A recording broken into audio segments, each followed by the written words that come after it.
хөгжлийн бэрхшээлтэй хүний халамж асаргааны асуудлаар ингээд асуудал тавиад яваад гэсэн бид нар дэмжих байх гэж одоо гэр гэрээсээ дэмжээд ингээд байгаад исэн өнөөдрийг хүртэл.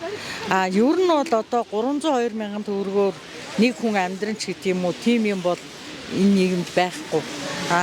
Хөгжлийн бэрхшээлтэй хүний өөрийнх нь асаргаач гэсэн нөгөө үндсэн хуулинд заасан халамж гэдэг бол хүний нөгөө амьдрах эрхийн наазахын хэрэглээг хангасан байх ёстой гэдгээч хангадгүй шүү дээ. Угаасаа бид нар өстой нөгөө баясгалан гишүүний хэлснээр гараа жагсах боломжгүйдээ бид нар өнөөдрийг хүрсэн. Тэгээ одоо бол бид нар гараа жагсах ёстой. Бид нар өөрснийхөө төлөө тэмцэхгүй бол энэ аймаар харгас одоо төр бол биднийг одоо яаж ч юусэн тоохгүй байна гэдгийг мэдсэн учраас бид нар гараад ирсэн байгаа. Та өнөөдөр бас хүүхдэд дагуулдаг хүрэлцсэн байна тийм. Тийм миний хувьд одоо манай хүн төлбөрийн хөгжлийн бэрхшээлтэй хүүхдтэй эцэг эхчүүд чинь нэг хүн заавал ажилгүй хүүхдээ асардаг. Тэгээд миний хувьд бол ганц бие байгаа. Өргөтлөхөөс ээж ийм өргөтлөхөөс эцэг эхчүүд зөндөө байгаа шүү дээ. Ганцаараа хүүхдээ авдаг. Тэгэхээр энэ хүүхдээ бол одоо байнгын аваа явахаас өөр аргагүй. Тэгээд тийм учраас одоо аваад энэ янз бүр юм өмнө ч бид нар аваад оролцчихсон. Өшөө олуулаа болж өшөө олуулаа өнөөдөр цаг агарын байдлаас болоод бид нар одоо төлөөдлөө ирүүлээд энд үгээ хэлээд ингээд ихтүүлчихье гэж бодлоо. Ярилцтаа. Өшөө бид нар цаашаа нөгөө улс төрийн тэмцлийн хэлбэрүүд рүү шилжихэд бэлэн байна. Амьдрал биднээс тэрийг шаардж байна. Бид нар өнөөдөр тэгж тэмцэхгүйгээр одоо хүний эрхээ хангуулж амьдрах тийм боломжгүй нийгэмд ирчихжээ гэдгээ одоо аягүй сайн ойлгодог. Тийм учраас одоо тэгээд цаашдаа тэмцэн бид нар бол одоо юу гэж байгаа гэхээр халамж гэдэг маань хүний амьдралын наазахын хэрэгцээг хангасан байх ёстой гэж заасан байгаа тийм хуульчилсан. Тэгэхээр халамжийг хүний амьдралын наазахын хэрэгцээг хангах түвшинд хүрэхийг хоёрдугаар асран хамгаалагч гэдэг хүнийг хөдөлмөрийн хөлсний доод хэмжээнд хүрдэг одоо амьдрах боломжтой тийм асаргааны мөнгөөр хангаач.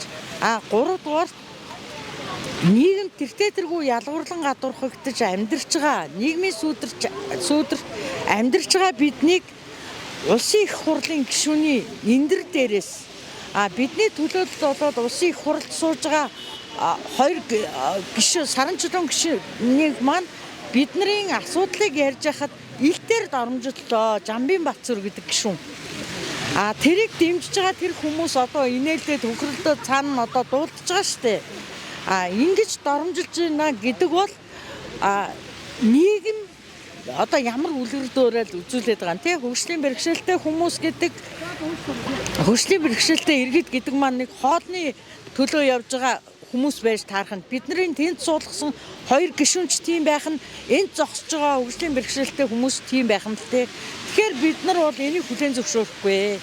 Ийм учраас бид нар одоо тэмцлийн дараагийн хэлбэр рүү шилжинэ гэдээ ингээд зогсож байна да. Багтаа энэ мөнгө нь одоо гэмтэрээний үнэнд хүрч байгаа юм. юм. Үгүй шүү дээ. Бид нар одоо хүүхдэд өгж байгаа халамжийн мөнгө гэдэг бол хөгжлийн бэрхшээлтэй хүүхдтэй гэр бүлийн ялангуяа энэ бутаа асаргаатай хүүхдүүдийн нэг сарын памперсны мөнгөнд ч хүрэхгүй. Одоо эдгээр чи бүгдээрээ жихвхтэй. Жихний мөнгөнд ч хүрэхгүй шүү дээ. Бид нар ах トゥ нараасаа яг гуйлагчилж амьдарч ийн гэсэн үг. Ах トゥ нараасаа одоо тэр гэр бүлд хэдэн хүн байна. Тэд нар бүгдээрээ хүүхдтэй одоо бүх юмаа зориулж л амьдардаг. Такси чи зогсдгүй юм бид нарыг тэрэгэн зэрэгтэй хүүхдтэй хүнийг такси битэл автобус авахгүй шүү дээ. Тэгээд одоо халамжаас хөдөлмөрч шилжүүлэе гээл бид нар одоо нэг жоохон амьдралаа ингээд мөнхийн юм гуйлагчин бишээр арай өөрөөр ингээ амьдарчих гээд ингээд одоо хөдөлмөр нийгмийн хамгааллын яамнаас төрөө санхүүжүүлж байгаа нөгөө нэг хөдөлмөр эрхлэлтийг дэмжих сан гэдэг байж байгаа. Тэр нь болохоор яад юм гэхээр би өөрөө эрүүл болохоор хөдөлмөр эрхлэлтийг дэмжих сан хөгжлийн бэрхшээлтэй хүүхдийн эцэг эхийг одоо ажиллаар өөрсдөө юм хийж чаддаг байсан ч тэрийгэ хийгээд амьдрах тийм боломж олгодгүй.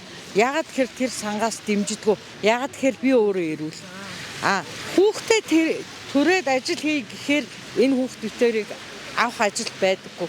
Ийм л нийгэмд одоо үнэхээр нийгмийн сүудэрт бид нар амьдарч хансан одоо бол зогсолтгүй тэмцэн л гэж бодож байна.